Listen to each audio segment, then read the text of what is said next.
అందరికీ నమస్కారం. నా పేరు చూకుల దుర్గాప్రసాద్ శాస్త్రి, బాపట్ల జిల్లా, బాపట్ల.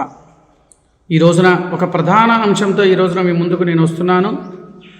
తెలుగుదేశం పార్టీ నారా చంద్రబాబు నాయుడు గారు, లోకేష్ బాబు గారు అలాగే తెలుగుదేశం పార్టీ అంటే వీరాభిమానంగా ఉన్న వ్యక్తులు చాలామంది ఉన్నాం ఈ తెలుగుదేశం పార్టీలో. తెలుగుదేశం పార్టీ కంటే కష్టకాలంలో ఎంతో కష్టపడి ప్రతి ఒక్కళ్ళం కూడా తెలుగుదేశం పార్టీ గెలుపు కోసం చాలామంది బ్రాహ్మణ సోదరులు, అంటే మా యొక్క బ్రాహ్మణ సోదరులు తన వంతు తన పాత్రలు పోషించుకుంటూ ఒక పార్టీని మేము ఒక కవచకుండలాగా మా వంతు మేము సహకారం అందించాం.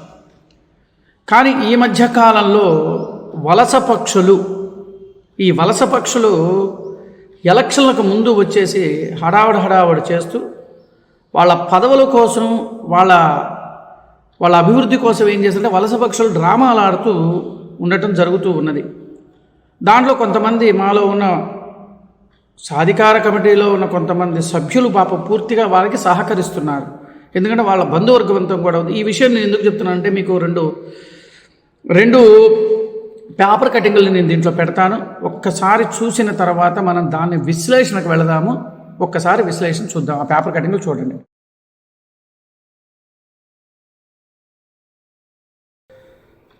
చూశారు కదా ఆ పేపర్ కటింగ్లు.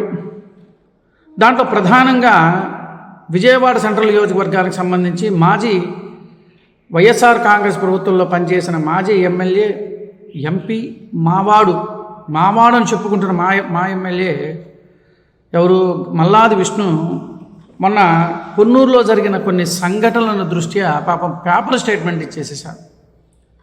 సరే, అదైన తర్వాత దేవాదాయకు సంబంధించి ముఖ్య సలహాదారుడు అదే పార్టీలో పనిచేసిన వ్యక్తి కూడా పాపం తనకు విధానంగా ఆయన ఇచ్చాడు. ఏ రోజు కూడా సరే వీళ్ళు పేపరు స్టేట్మెంట్లు ఇచ్చారు. ఇచ్చిన తర్వాత మేము తెలుగుదేశం పార్టీ అంటే అభిమానము, నారా చంద్రబాబు నాయుడు అంటే మాకు ప్రాణము, లోకేష్ బాబు అంటే వీరాభిమానము అని చెప్పుకొని కొంతమంది వచ్చిన నాయకులు మరి ఈ రోజున ఎందుకు వాళ్ళు ఇచ్చిన ప్రకటనలకి వీళ్ళు ఎందుకు ప్రశ్నించటం లేదు?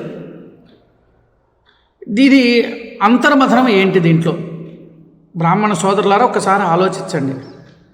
అంటే వీళ్ళల్లో కొంతమంది, మాలో ఉన్న కొంతమంది నాయకుల అన్నయ్యలు, తమ్ముళ్ళు, బావుమరుదులు వీళ్ళందరూ కూడా ఆ వైఎస్ఆర్ కాంగ్రెస్ ప్రభుత్వంలో పదవులు అనుభవిస్తూ ఉన్నారు. కోఆపరేటివ్ సొసైటీలో కానీ లేదా ఇంకొక పరితరణాల్లో పనిచేస్తూ ఉన్నారు. వీళ్ళు ఏమైనా మాట్లాడితే మళ్ళా ఎక్కడ వాళ్ళకి ఏమి ఇబ్బంది వస్తుందో అని చెప్పని వీళ్ళు మాట్లాడకుండా ఉంటున్నారా? మరి దీన్ని ఏ విధంగా రాష్ట్రంలో ఉన్న బ్రాహ్మణ సోదరులు దీంట్లో ఏ విధంగా పరిగణనలో తీసుకోవాలి ఒక్కసారి మనం ఆలోచించాల్సిన విషయం. మళ్ళా వీళ్ళు మాట్లాడిన మాటలు గతంలో అనేక విధాలుగా జరిగిన బ్రాహ్మణుల మీద దాడికప్పుడు వీళ్ళు స్పందించలేదు. అలాగే దేవాలయాల్లో జరుగుతున్న కొన్ని సంఘటనల మీద అప్పుడు స్పందించాల. ఎందుకంటే వాళ్ళ ప్రభుత్వంలో జరుగుతున్నప్పుడు వీళ్ళు స్పందించాల. పాపం ఇప్పుడేదో వచ్చేసి తెలుగుదేశం పార్టీ మీద బురద చల్లాలి, లేదా ఎన్డీఏ ప్రభుత్వాన్ని నీరుగార్చాలి, చంద్రబాబు నాయుడు గారిని, ముఖ్యంగా చంద్రబాబు నాయుడు గారిని, తెలుగుదేశం పార్టీని, నారా లోకేష్ బాబుని వీళ్ళందరినీ కూడా మనం ఏదో విధంగా బ్లైమ్ చేయాలి, బురద చల్లాలనే ఉద్దేశం మీద వీళ్ళు వచ్చారే తప్ప ఇక్కడ వీళ్ళు ఎవరు ఏం చల్లినా కూడా ఎవరు నమ్మే స్థితిలో ఎవ్వరము లేము. ఎందుకంటే చంద్రబాబు నాయుడు గారి మీద ఉన్న అభిమానము, గౌరవము, తెలుగుదేశం పార్టీ అంటే విధి విధానాలకి మేమందరం కూడా బద్దులయ్యాం. అందుకే బ్రాహ్మడు ఎప్పుడు బయటికి రాని వాళ్ళు బ్రాహ్మణులు కూడా ఈసారి అందరం కూడా బయటకు వచ్చాం. దానికి పర్యవసానంగా అనేక దాడులు కూడా జరిగినాయి మా మీద. ఎప్పుడూ కూడా జరగల, ఏ ప్రభుత్వాల్లో కూడా జరగల. గత ప్రభుత్వంలో జరిగిన దాడులే చిన్న ఉదాహరణ. ఎందుకు ఈ యొక్క పరిపాలన తీరు నచ్చక ప్రజలను ఎంత విధంగా ఎంత ఇబ్బందికరంగా చేశాడో దాన్ని దృష్టిలో పెట్టుకొని మా యొక్క నినాదం సర్వే జనా సుఖినో భవంతు అనే నినాదంతో అందరూ బాగుండాలన్న ఉద్దేశం మీద బ్రాహ్మణ సోదరులందరం కూడా ప్రతి ఒక్కళ్ళు వాళ్ళకి చేతనైనంతవరకు చేసుకుంటూ వెళ్ళాం. దానికి పర్యవసానంగా జరిగిన సంఘటనలే దాడులు.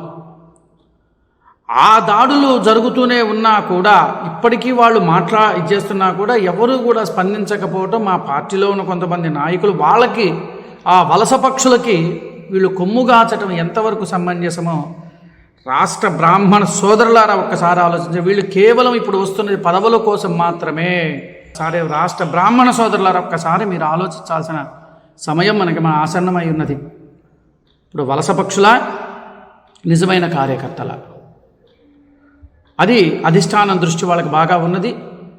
చంద్రబాబు నాయుడు గారు అందరికీ మంచి చేస్తారు అని చెప్పిన మాకందరికీ కూడా నమ్మకం ఉన్నది. కాబట్టే ఈరోజు నేను ఈ వీడియో ఎప్పుడూ స్పందించిన వ్యక్తులు ఈరోజు స్పందిస్తున్నారంటే చాలా హాస్యాస్పదంగా ఉంది. బ్రాహ్మణ సోదరులారు ఒక్కసారి ఆలోచించండి. నమస్కారం. నా పేరు దుర్గాప్రసాద్ శాస్త్రి, బాపట్ల జిల్లా, బాపట్ల.